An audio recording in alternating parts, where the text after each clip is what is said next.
Okay, thank you sa iyo, Brother Angel Santos. At sa gabing ito, atin nang ano kay Brother Aljan. Brother Aljan, ready na ba yung ano mo, yung video presentation ngayon na testimony? Yes, bro, okay na siya, bro. At least nag-okay Okay. na po yung signal natin. At Ito. ibigay ni Brother Ayun po. Aljan Bagatnan sa kanyang pagkakataon. Wait lang ha. Wait lang. Sige, go ahead, Brother Aljan. Sige. Yes, ayun po, my dear brothers and sisters. Ito pong testimony na to, no? Pakinggan po natin kasi napakagandang testimony po ito ni Brother James Constantino kung paano po siya mula sa isang protestante po papunta po bilang isang CFD ng Roman Catholic Church, no? Kaya ito na po, no? Bibigay na po natin ang panayam o interview natin kay Brother James Constantino. Ito na po, mawatid. Ayan, isang mapagpalang umaga, tanghali, gabi po mga ka-721, mga kapuntos natin, no? Kasama po natin ngayon ang ating mababang lingkod, Brother James Constantino, kung saan po mga kapatid, no, itatanong natin sa kanya o hihilingin natin siya na kung maaari niya ba yung kwento kung bakit po o paano po siya naging Katoliko sa kapila po ng kanyang pagiging protestante dahil si Brother James Constantino po ay dati pong Baptist. Kaya Brother James, maaari niyo pa po bang ikwento sa amin, no? Kung ano po ang naging dahilan at o ano po ba ang ginawa ng ating Panginoong Diyos para po pakabalik kayo o makapunta po sa tunay na iglesia ng ating Panginoong Diyos at yun po ang ating Roman Catholic Church. Yes. Unang-una sa lahat, nagpapasalamat po ako sa pagkakataon na ito na kung saan ay napaunlakan nyo ng panahon na ako ay mapanayam patungkol sa aking istorya ng buhay, no? Kung paano ko natagpuan ang pananampalatayang Katoliko. At simulat sa pool talaga, ako talaga ipinanganak na protestante. Ang turo sa amin, kinakailangan mo maging born again. Kasi ang pagiging born again ay yung pagbabago ng buhay, no? Kung babasahin mo ang John chapter 3 verse 3, except a man be born again, he cannot enter into the kingdom of heaven. Maliban na ang tao ay ipapanganak muli, ay hindi siya makakapasok sa kaharian ng Diyos. Ang pagkakaintindi namin mga born again, yung tinutukoy doon na ipapanganak muli ay pagbabago ng buhay. Kaya nasa aming isip na kapag ikaw ay masamang tao, kinakailangan mo magbago ng buhay. Mag-born again. Mag-born again. So lahat ng mga hindi nag-born again, hindi maliligtas. At kung titingnan mo talaga kapatid, sa amin, pagbabago ng buhay ay sa pamamagitan ng pagtanggap ng ating Panginoong Yesus bilang tagapagligtas at Panginoon. So ngayon, dumating sa punto na kung saan dito pa nawala, akala ko nawala yung wallet ko. Okay, sige, tuloy tayo kapatid. Nabigla ako kasi nung binigyan ng pagkakataon na kung saan ang aking pastor ay inutusan ako na Evangelize. Yes, exactly. No, mag-evangelize sa isang plaza sa Davao City.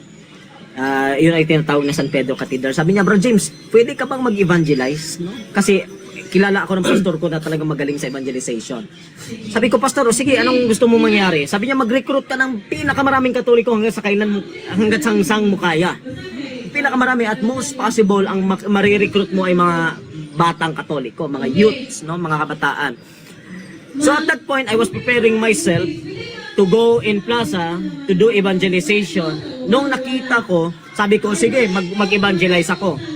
Eh nung dumating na ako sa plaza, because I do one-on-one preaching, nilapitan kong isang tao. Sabi ko, brother, pwede ba mag-share ng word of God? At least 5 minutes lang. Ang hindi ko alam, na yung nilapitan ko pala ay hindi lang ordinaryong tao. Hindi ordinaryong Katoliko, isa palang Catholic Faith Defenders. No, siya po si John Jonah. No, nag-aral siya ng apologetic course sa San Pedro Cathedral sa Davao City, no? Isa din sa mga kilalang pinakamatagal ng CFD sa Davao, no? Masteral din siya ng theology. Pagdating talaga ng credentials, wala kakaduda-duda sa kanya. Sabi nga, sige brother, walang problema sa akin na magturo ka ng Biblia as long as kapag matapos kang magturo, ay pwede bang ako magtanong ng isang tanong?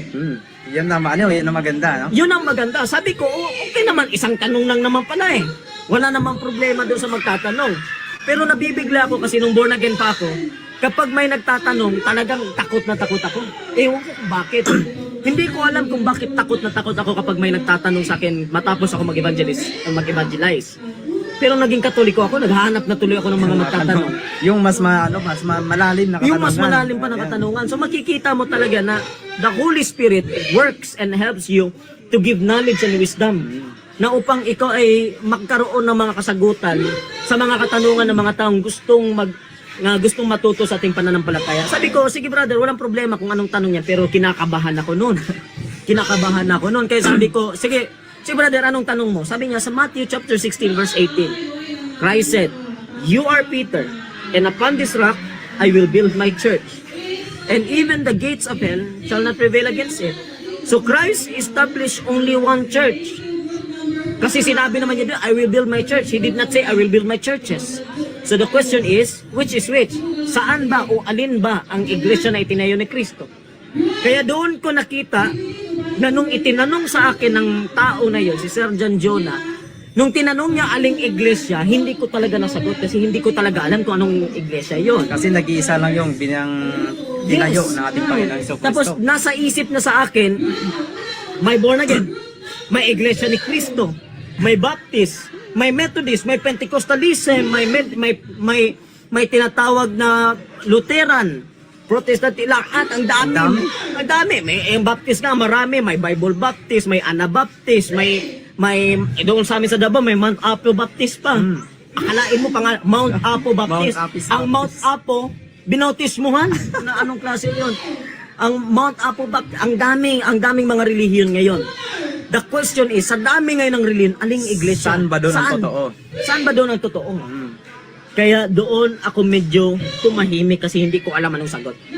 Kaya nilapitan ko pastor ko, sabi ko, Pastor, alin bang iglesia na itinayo ng ating Panginoong Hesus? Sabi niya, Brad, saan ka ba nakakuha ng tanong yan? Sabi ko doon sa plaza, merong isang Katoliko nagtanong sa akin.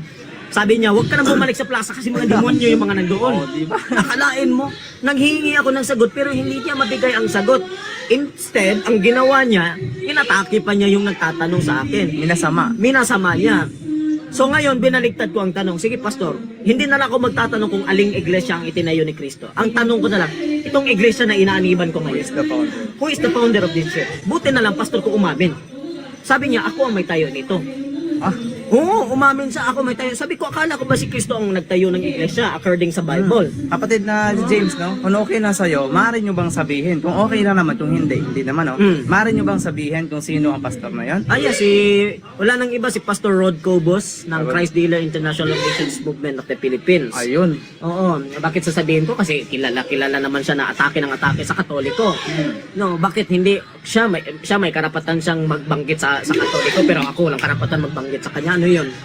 So diyan wala nakita. Sabi niya siya ang may tayo ng iglesia. So ngayon, sabi ko, kung ikaw pala may tayo ng iglesia, ibig sabihin hindi pala si Kristo ang may tayo ng iglesia nito. Ang sinabi niya, inutusan daw siya ni Kristo. Mas matindi pa sa kay Manalo, no? Oo, inutusan daw siya ni Kristo. Ang sunod ko namang tanong, kailan kayo nakita, pastor? Na inutusan ka ni Kristo, wala siyang masagot. Kaya hindi ako satisfied sa kanyang sagot, ang ginawa ko, umalis ako. Pero hindi ako dumiretso sa Katoliko. Inikot ko ang iba't ibang relihiyon. Pumasok ako ng Seventh-day Adventist, pumasok ako ng Jehovah's Witnesses, pumasok ako ng Pentecostalism, pumasok ako ng Methodist Science. Hinanap mo talaga. Hindi naman ako nagpabautismo. Talagang tiningnan ko lang yung doktrina nila. At tinatanong ko talaga ang isang tanong, sino bang may tayo nito? Who is the founder? Who is the founder? Kung sasabihin na lang si Kristo, where is your evidence? What is the standard references that you are using to prove that your church is founded by Christ? Historically and biblically, wala silang maibigay. So ngayon, I decided to let those church at wala na akong ibang choice, rather, kundi hanapin yung isang tunay na iglesia sa simbahan na Katoliko. Ang huling iglesia na pinasukan ko ay ang simbahang Katoliko. Wow, at doon mo pa nakita. Doon ko pa nakita. Katotohanan. Yes, bakit ang huling iglesia na pinasukan ko ay Katoliko? Kasi ayaw ko sa Katoliko. Ayun. I really hate the Catholic Church because of one reason, because of idolatry. Parang parehas pala kayo ng kwento nitong ating main host, no? The Brother John Lo Alabado. Yes, oo. Sabi talaga. Yun talagang pinaka-importante sa lahat ng mga relihiyon, no, mga kapatid, mga kapuntos. Kung sino ba talaga ang founder ng totoong isang simbahan na inyong kinakaaniban. Kaya po ng ating kapatid ni Brother James, hinanap niya po ang totoong nagtayo, no, ng founder At ng saka, ating simbahan.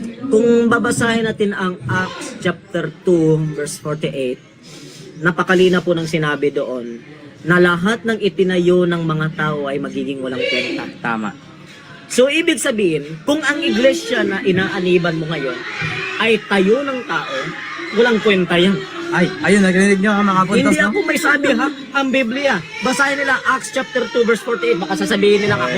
Ay no, hindi pala Acts chapter 2, Acts chapter 7. Ayun, Acts chapter 7, verse 38. 48. 48. Ayun po, no? Biblia po ang may sabi noon na ang Biblia ang tayo may ng sabi. tao, na ang sektang tayo ng tao ay walang kwenta, mga Walang kwenta. kapuntos. Baka magagalit yung mga tao sa akin, hindi naman ako may sabi dyan, ang Biblia naman. Sinasabi ko lang na lahat ng mga ginagawa o itinayo lamang ng tao ay walang kakwenta. So kapag itinayo lamang yan ng tao, delikado kayo dyan.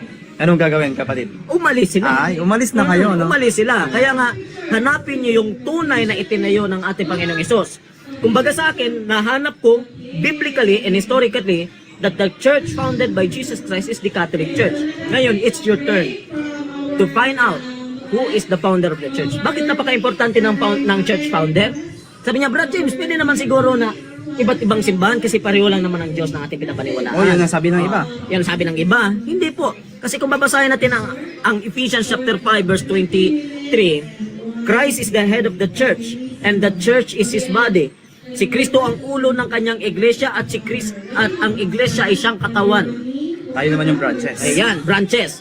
Ngayon, kung dudugtungan mo ang pagbasa doon, at si Jesus ang siyang tagapagligtas ng kanyang katawan na siyang iglesia. Ibig sabihin pala, ililigtas pala ng ating Panginoong Jesus ang iglesia na kanyang katawan. E paano kung wala ka sa iglesia na kanyang katawan, doon ka sa iglesia na tayo ng tao? Hindi ka maliligtas. Ay nako, hindi na ako magsabi. Ang Biblia ang sabi yes. yan. Yan sinasabi na napaka-importante po na hanapin nyo ang tunay na iglesia, no? Hindi po, huwag po kayo maniwala na walang reliyon makakapagligtas. Yes. Kasi sabi nila walang reliyon makakapagligtas. Okay, sige, granting without admitting na walang reliyon makakapagligtas. Kung walang reliyon makakapagligtas, anong ginagawa nyo pa sa reliyon nyo? Amen. Anong ginagawa mo pa sa pagiging baptismo? Umalis ka na sa pagiging baptis, hindi naman pala yan makakapagligtas. Magiging walang kwenta pa rin ang pagiging baptismo kung hindi pala makakapagligtas ang pagiging baptis. Magiging walang kwenta ang pagiging born again mo kapag hindi naman pala makakapagligtas ang pagiging born again mo. Dapat hanapin mo yung reliyon na makakapagligtas. Tama, Brother James. No, at bago tayo, Brother James, magtapos dito, tatanungin lang kita na ano po yung mensahe nyo sa mga pastor na patuloy pong nagtuturo, kahit alam nilang mali ang kanilang tinuturo, ipatuloy pa rin nagtuturo, kapatid. Yan ang sinasabi sa John chapter 8. Nakalimutan ko lang verse. Pero nandyan niya sa John chapter 8. Sinabi doon that the truth will set you free. Amen. No, ang katotohanan ay siyang magbibigay sa inyo ng kalayaan. Kapag wala sa inyong katotohanan, hindi po magkakaroon ng kalayaan sa inyong buhay. Ano po yung kalayaan na tinutukoy doon? Kalayaan na magiging isang alipin ni Satanas. Because the people have become a slavery of Satan through sin. The only thing for you to have freedom is the truth. Amen. Kapag wala ang katotohanan sa iyo, nanatili ka pa ring alipin. Tama. Kinakailangan, kahit alam mo ang katotohanan, kinakailangan dapat tanggapin mo katotohanan. Kasi kapag binabaliwala mo ito, mananatili kang alipin. Pangalawa, sabi sa 2 Thessalonians chapter 2 verse 10, na hindi maliligtas yung mga taong hindi tinanggap ang katotohanan. Amen. Tama ka doon, Brother James. Kaya mga puntos, tanggapin nyo na po ang katotohanan. At bago tayo magtapos, Brother James, kasi mamaya-maya mayroon na kantahan, ano po ba ang inyong mensahe sa mga kabutos natin na lagi nakasubaybay, siyempre sa inyong YouTube channel, Yes, no? At opo. pakipromote na lang dito sa ating punto por punto testimony night. Yes. Maraming salamat po sa inyong lahat, sa mga taga-subaybay ng punto por punto. Ikinagagalak ko pong ako'y nakabalik muli sa channel, no, sa loob ng isang taon na ako'y nawala. Nagpapasalamat din ako kay kapatid na nandito sa aking tabi ngayon, na talagang first time namin mag-meet, no? Very unexpected, at lahat ay kapurihan at kaluwalhatian sa Diyos. Patuloy po kayo magsubaybay sa pananampalataya ng Simbahang Katoliko sa pamamagitan ng pakikinig ng programa ng Punto por Punto, sapagkat dito po natin malalaman ang lahat ng mga katotohanan at mga kaalaman natin patungkol sa pananampalatayang Katoliko. At yan ang sinasabi that you cannot love your faith without knowing your faith. In order for you to love your faith, you must understand your faith. Kaya unawain natin ang ating pananampalataya, mga kapatid. Ayun, at yun po ang ating mababang lingkod, no? Brother James Constancino. At pakisubscribe po na kanyang YouTube channel, James Constancino. Brother Kapatid, no? Yes, sir. Yes, yun po ang kanyang pangalan ng YouTube. At naway supportan po natin natin yun. At hindi lang po basta-basta supportan mga kapatid, no? Doon po sa kanyang YouTube, talagang marami po tayong matututunang katotohanan. Glory to God. Amen. At sa mga kamotos, yan lang muna po. At back to you na po sa main host natin, o Brother Janlo Alabado. Maraming salamat po. Bye-bye.